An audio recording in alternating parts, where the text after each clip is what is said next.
In this daily drop, I'm going to talk about bringing stuff to a production, whether you're asked to or not.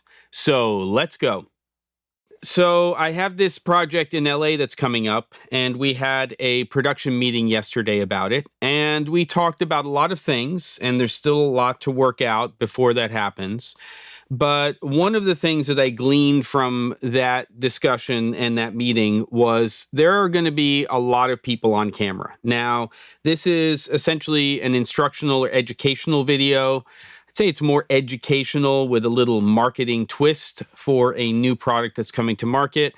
And it's going to feature a cinematographer and a gaffer as the main people who are going to be on camera. But there are going to be 3 to 4 other people who are going to be a part of the production who are going to be on camera for them. It's a little Inception-y where I'm going to be filming all of the stuff in terms of interviews and BTS of the cinematographer and the gaffer.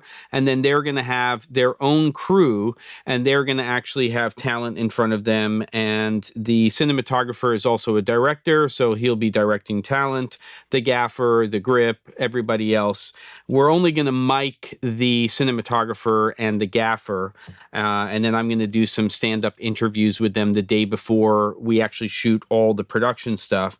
That said, we could have up to 6 people on camera who are going to be a part of this video. So I'm not being asked to, but the spidey sense starts tingling from a producer standpoint. There's no there's no mention in those meetings of hair and makeup artist. So I can't handle wardrobe on this one. I definitely can't do makeup as a makeup artist would.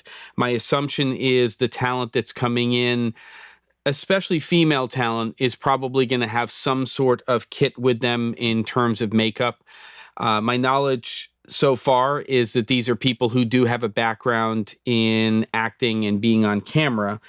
That said, for the cinematographer and the gaffer and possibly some other male talent, I'm going to be bringing with me, it takes up no room, a tiny little, I won't call it a makeup kit, but a shine reduction kit. So inside of here, I have this MATTIFINE stuff from Mac, which is the Mac Studio Fix line. I think they still make this. I have some of the old mattifier stuff that they have. I don't think you can find this anymore. And then very importantly, enough wedges here so that you can, these little styrofoam wedges, you can actually have one for each person. And basically you just apply this product to here. You're going to put that on the T-zone. You're going to make sure if somebody like me is kind of bald that you're going to go ahead and do that. I do have other products that I use, like this one. It's called Fixed with a T matte, 3.4 fluid ounces. I might throw this into my toiletries kit and just put that in my one check bag that I have, which will be a combination of equipment and clothing for the 3 nights that I'm there. This stuff is great. You just spray it on your hand. For me, it's not what I would do for somebody else. I would put this on the wedge or something, or have them just apply it very lightly. And it's a very similar product. The consistency is less gel-like. It's more water-like in terms of the way it works. But it does a pretty fantastic job. And I think that at minimum, you want to have a small kit with you just in case you run into those types of surprises.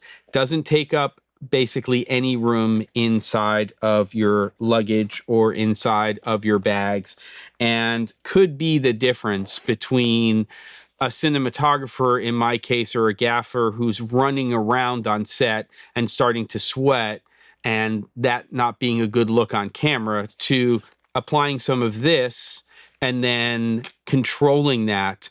It's just going to be much, much better on camera. So I try to be prepared. This is most specifically for the first day where I'm going to have them standing up and interviewing them on camera.